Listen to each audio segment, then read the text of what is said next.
Mr. Ambassador, welcome to Kiev again, and we have some questions for you. We met in Kiev last December. That time you promised that you would do your best to help to release Ukrainian sailors and not to come to Moscow until Ukrainian sailors are free. So they're free. Yes. Has the time come to go to Moscow since you so. are a channel? Yeah, I think so. And I've been in touch with my counterpart, Mr. Surkov, about that. We were not able to schedule in August. I had some scheduling issues on my end, and we'll try to resurrect that again for the meeting sometime soon. I'm sure you are aware of prisoner swap between Russia and Ukraine, and you know that Moscow insisted on handing Russia the key witness in the downed Boeing case, and this witness, Mr. Tsemach, was a so-called a real prize of freedom for 35 men. Do you think this cost is relevant? Well, I would put it the other way around. I'd say I think that making sure that there is some means of dialogue and progress with Russia is important. I think that getting the sailors home is important. The other political prisoners, including Mr. Sentsov, all of that is important. I also don't think that we would have learned anything new from the attacker of MH17 than we already knew. So I'm not sure that the price is as high as it's being painted as. But meanwhile, the importance of getting those other prisoners out of Russia is very important. So I think it was an important step forward for both countries to do it. And I hope now that it can generate momentum. There should be more prisoner exchanges. There should be prisoner exchanges of people taken hostage in the Donbass. There should be progress on the ceasefire. There should be further disengagement of forces, things that Russia has not so far really been willing to move on, but maybe this will create some possibilities for them. Do you think it's a real chance to exchange, to swap all prisoners until the end of the year? You know, it depends. I think that the more the better. There should be an all-for-all prisoner exchange, but defining all-for-all is difficult because Russia often then expands the definition of those that are arrested as part of the conflict to those who are arrested for any number of reasons in any number of places. So the terms of what all-for-all mean need to be agreed and defined and constrained. But that said, if there is goodwill from the Russian side, it is achievable. I know there's goodwill on the Ukrainian side. It's just that so far Russia has not wanted to do that. Ukrainian president is going to visit United States. I guess it's going to be 23rd of September during the UN General Assembly. Would you frankly tell us what could be on table during the meeting between Ukrainian and American presidents? Because this meeting is highly expected in both countries. Mm-hmm. Well, first off, we're very pleased that President Zelensky is going to be attending the UN General Assembly. I don't have an announcement to make about a bilateral meeting yet, but I'm very optimistic that something will be worked out, and I hope that we have some meeting between President Trump and President Zelensky sometime soon. I think that the two leaders are similar in political style. They are very popular figures, President Zelensky getting a massive public support here. I think they are different kinds of politician than the traditional type of politician. And I think that what you'll hear, at least from the American side, is how strongly the U.S. supports Ukraine and wants to see continued progress on reform, on developing the country, on fighting corruption, and also on peace in the Donbass. So what do you think about Mr. Zelensky's ability to maintain international contacts? I think he's done an excellent job in a short period of time. He's traveled quite a lot. I happened to see him in Canada one trip as the Canadians hosted a reform conference. I know he's been all over Europe as well, and I think he's made a positive impression as he has traveled abroad because it is something new. You know, people had gotten used to the previous government and all the issues seemed to be framed in a certain way. Now that there's a new president, it gives an opportunity to try again on some issues, and I think that has given new energy to both the Normandy format, to the Minsk process, and so on. So talking about Normandy format, a lot of Ukrainians express concerns that France and Germany will push Ukraine to make unacceptable concessions to Russia, such as local elections in Donbas, in areas under Russian proxy control, without any Ukrainian oversight. And it looks like a unilateral implementation of Steinmeier plan. Does it mean that Russia has won this hybrid war against Ukraine? Well, on that, so first off, I am in frequent contact with my French and German colleagues, and I know that they don't see that you can have local elections in an environment that is still controlled by the Russian forces. Second, I've had conversations here with my Ukrainian counterparts as well. I know they see that as well. So I don't see this scenario of Ukraine being pushed to have elections when the territory is still occupied. The Steinmeier formula refers to what happens after elections take place. And this is something that has been in the discussions in the Normandy format for years. It is that on the day of elections, the special status for the occupied territories takes provisional effect. And then once those elections are certified to be free and fair by the OSCE, then the special status becomes permanent. In order to have free and fair elections, you need to have a free and fair and secure environment. So security has to come first. And that's what we haven't seen Russia agree to or Russia do anything about. It's created a logjam because I think the Ukrainian side and everyone is willing to say, okay, that Steinmeier formula will work. But to get there, you have to have the Russian forces withdraw, the disarming of illegal armed groups that are right now supported by Russia. You may need the introduction of some peacekeeping presence to create stability or find stability some other way in order to get the Minsk agreements fully implemented. So there's a piece of this that is left out when you talk about the Steinmeier formula. That starts from the election point. But we need to also be conscious of what it will take to get to the point of having free and fair elections. What is the primary question?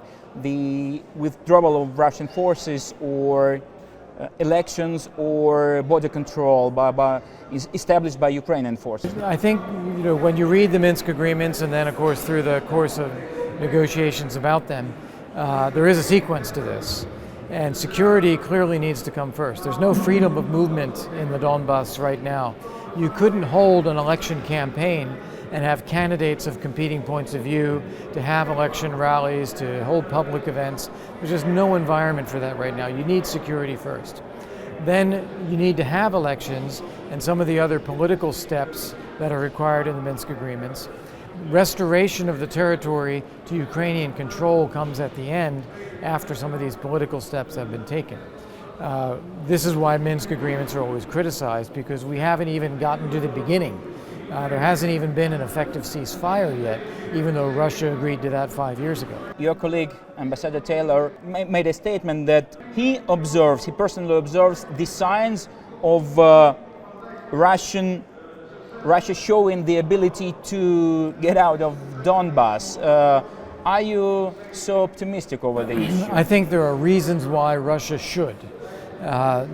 They don't really care about holding the Donbas. They just very, very cynically play with people's lives in order to try to influence Kiev and try to have a Ukraine that is subordinate to Russian influence. That is failing. Ukraine is stronger. It's more democratic, it's more prosperous, it's more resilient, it's more anti-Russian, and it's more pro-Western than ever before. So Russia is producing exactly the opposite of what it wants by continuing to occupy and fight in the Donbas. That's the reason why Russia should want to end this. And we, the French, the Germans, Ukraine, are all willing to help find a way to facilitate Russia's withdrawal and bringing peace back to the territory whenever Russia is ready to do that. It seems to us Ukrainians that some Western countries are advancing by leaps and bounds to the point where it could be able to lift sanctions on Russia over Donbas issue and to put the question of Crimea occupation, to set it aside. So what's your personal attitude towards it? No, I don't see that. So first off, we have sanctions in place because of Russia's annexation of Crimea, claimed annexation. We also have sanctions in place because of its failure to implement the Minsk agreements. We also have sanctions in place for a few other things, like the Skripal attack in the UK. If Russia implements the Minsk agreements as it is obliged to do, then we would be willing to look at the lifting of those sanctions. But the sanctions concerning Crimea stay there as long as Russia occupies Crimea, the others as well. So I don't see that. And at the moment, Russia is not implementing the Minsk agreements. So there is no basis for lifting any of these sanctions to this point. And we work very hard, both domestically and working with the EU, to make sure that we keep those sanctions in place until Russia actually implements its obligation. Let me ask you a straight question. Do you personally believe that Russia could give the Crimea back one day? Yes, I do. We saw this with the Baltic states. The Soviet Union allowed them to become independent after 40 years of occupation. The West, the United States, others held a very firm line that we will not accept the forcible incorporation of those countries into the territory of the Soviet Union. And likewise, we have a very firm position on Crimea. We will not accept Russia's claimed annexation of Crimea. That was the Pompeo Declaration of last year.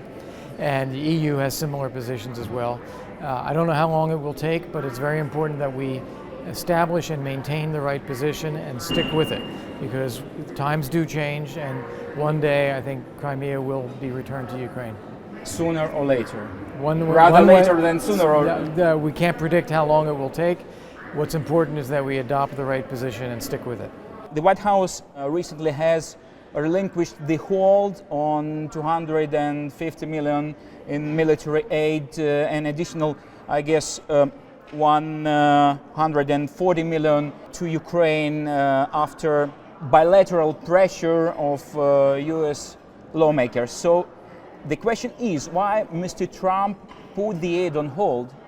Right. Well, let me say that the United States is a very strong supporter of Ukraine. It was President Trump who lifted the ban on lethal assistance that had been in place under the Obama administration. We have increased our support for Ukraine year on year, and we have just now affirmed that this support is forthcoming again this year. So I think it is a very strong show of support for Ukraine.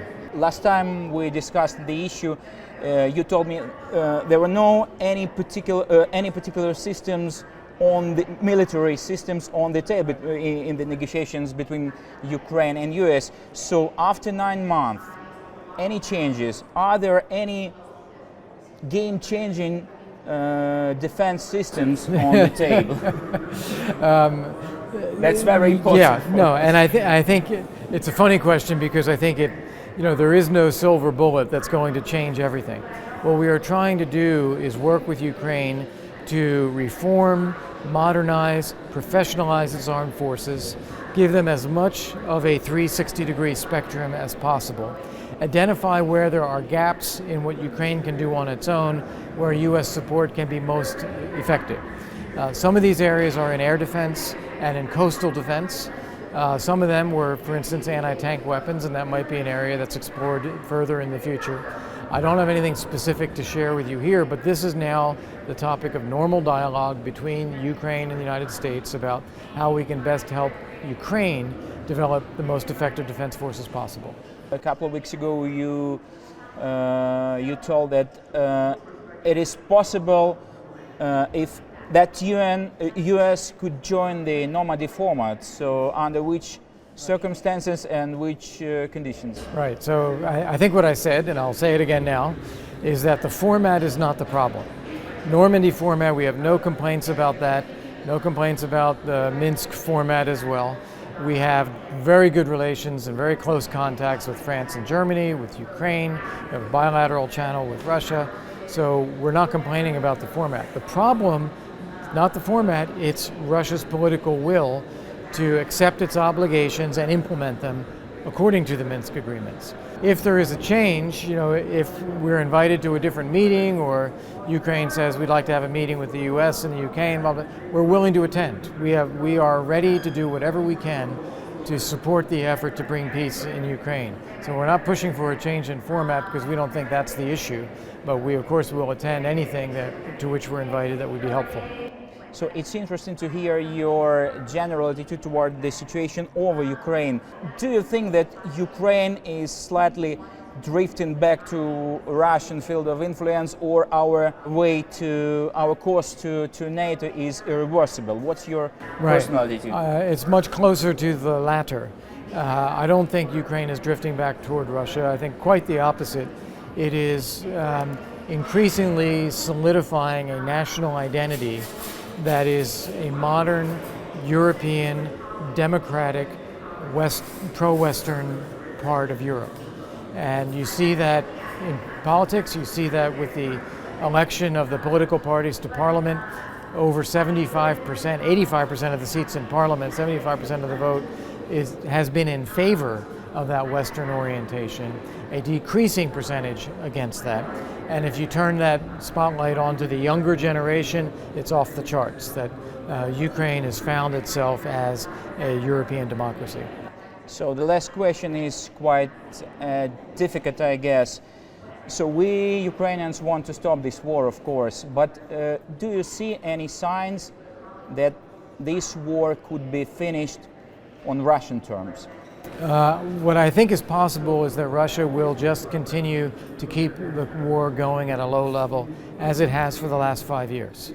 I think that would be a tragedy. It only hurts the people in eastern Ukraine, people that Russia claims to care about, but that war is only hurting them. But Russia could continue to do that. I don't rule that out. But the rest of Ukraine is becoming more successful, more prosperous, more dynamic, moving forward. And ultimately, I hope that that becomes a pole of attraction and that the rest of Ukraine, including the occupied areas, can rejoin that Ukrainian family that is doing better than ever before. So your forecast is rather optimistic. I think in the long run, time is on Ukraine's side, for sure. Thank you very much, and thank you very much for your support for Ukrainian people and Ukraine as a state. Thank you very much. And good luck for your job. Thank you for having me. Thank you.